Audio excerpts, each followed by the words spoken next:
Now, it's Thursday, and we always have the guys from BookBuzz in studio, and Alan Jordan, Sales Director, is here joining us this morning. Morning, Ian. How are you? I'm not too bad at all. Now, As One, Individual Action and Collective Power by Murdo Bagai and James Quigley. Who are they, and what's this about?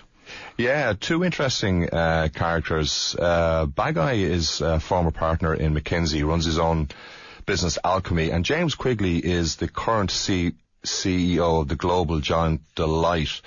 And what they've done is, I suppose the question, Ian, is whether you've got a team of 5 or a team of 50,000, the aspiration to work as one, or to harness and focus the energy of your team, or to get everybody on the same page, is a timeless leadership challenge. So what the guys have done is they spent 2 years conducting research across a range of businesses, 19 different industries across the geographies, to really try and better understand how organizations' collective behavior drives success. So it's a really interesting and informative read. And obviously executives, how to get the best out of your employees, how to lead them correctly. What examples are they giving, for anybody out there? I mean, this is not the stiff upper lip leadership of we all must pull together. Yeah, no. What's interesting about this book, it really does give new insight, because typically on leadership models, you have your two standard command and control, and then everything else.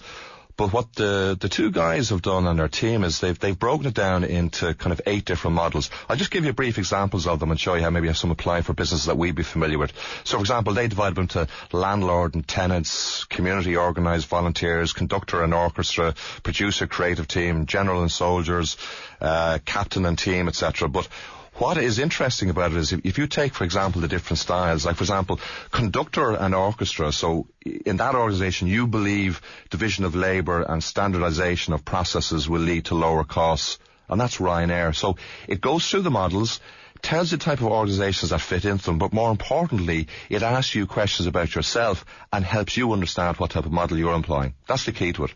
What about other examples? I mean, we're also talking about how to be a general and soldiers.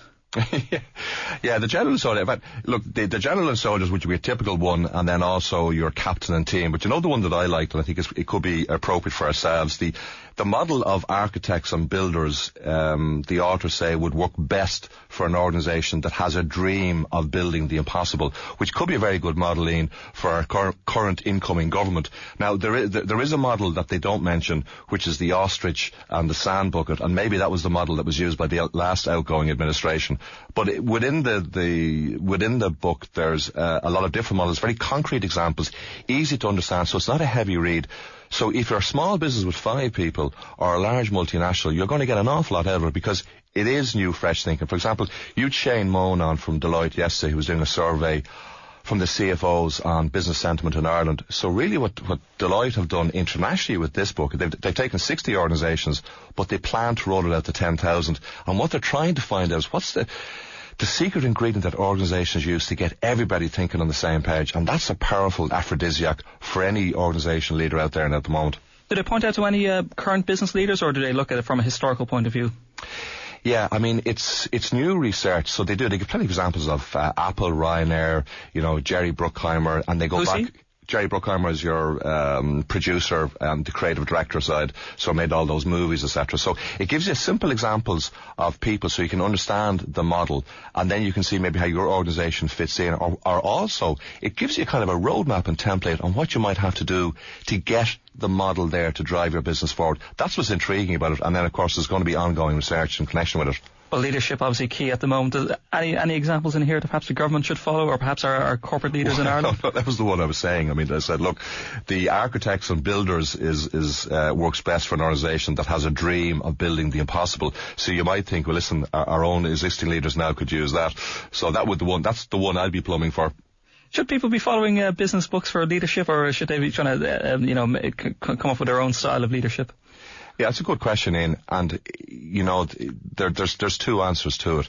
You can look at different models to see what is the one you're applying at the moment, but also if you want to give a sense of direction, I suppose you've got to have a better understanding of it. Everyone has their own unique style and how they drive a business forward. The question you've got to ask yourself is it working, and is it uniting the team? Am I getting the most out of my people? That's what a lot of the business books are looking at now. How do I maximise all the energies and drive and harness the creativity and innovation of the team of people that I have? Because if you look at us now, that's all that we have, and we've got to utilise those resources to the best of our abilities. Any warnings in there as to how not to be a leader, as to what are the worst things to do? Well, yeah, it gives different styles. It certainly says that if you use different models, the thing about the 8 models they look at here is that it depends what your organization is trying to achieve, what state in the market that you are where you're dominant, and it indicates that if you're using an incorrect model, that will not be the right way to motivate your people. So it gives a lot of insight, there's a lot of thought and thinking in it, and it's very impactful, but it's easy to understand, and what I would call it is a toolkit for businesses, both small and large. Obviously, we've got the bank holiday weekend coming up. Any books out there for people that should take on their bike? Yeah, a couple of light reads that people would be interested in. Loose by Martin Thomas really just challenges the way we run our businesses. So it kind of puts forward loose management style and ways of working. And there's a great little book out called Sway, which is the irresistible pull of irrational behaviour. If you like Gladwell, Blink, The Tipping Point, they're 2 light reads. Very intriguing and just open the mind a little bit. What's coming up in the next couple of weeks? What have you got for us? Yeah, I think we're going to try and do a little bit around about what's happening with the economy in Ireland, what's driving business, because you can see now from certainly Shane said it in Deloitte, we're seeing it from a lot of our customer base. Everybody is concerned about growth. How do we grow our business? We've done all the pruning, we've done all the cutting. How do we get ourselves back up? So we're going to look at a lot of books that look in that area, how help businesses to grow and develop. Just out of curiosity, we haven't had many Irish books out there on leadership and management. Anything in the pipeline at all? Yeah, that's a good point. In fact, myself, Ron and Yankee were just talking about that. So any current Irish stuff we'll bring along as well. There are some, they don't get the wide sense of publication, but there are some interesting books out there. In fact, Yankee, our own partner, has done an excellent kind of summary of the top 12 books on execution, because a lot of business are looking, we can have all the ideas, all the things that we need to implement, but how do we execute it and how do we execute it well? And the other thing, I mean, do people look at the historical examples of corporate life? I mean, should we be going back to the real successful companies from years ago rather than just focusing on what's been happening in the 80s and 90s?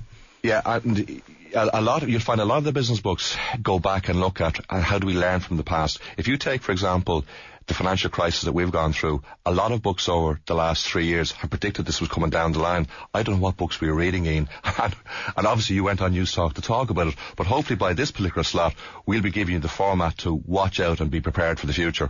Just out of curiosity, and just the authors of this, they're management consultants. I mean, usually their standard trade is to cut and cut. Well, that's it. I mean, apparently James Quigley and Deloitte, they've gone through all of that. In fact, why they wrote the book was that because the whole world's gone through a sense of turmoil, they were trying to look at the positives and look at the businesses that have used a collaborative leadership style to get their people to work as one, and that's where the book came up from. So really, this book is as a consequence of the pain that we've gone through. So there's a lot of positive notes in it, and it's well worth the read. Do they use any examples of their own clients, or are they purely looking at both historical perspective and also other organizations? Yeah, I mean, they take examples of their own clients, and in fairness, the good thing about it is it's not too preachy. I mean, it is only 60 organizations, and they're trying to get that survey up to 10,000, and it asks sometimes as many questions as it actually poses.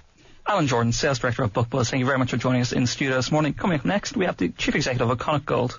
Newstalk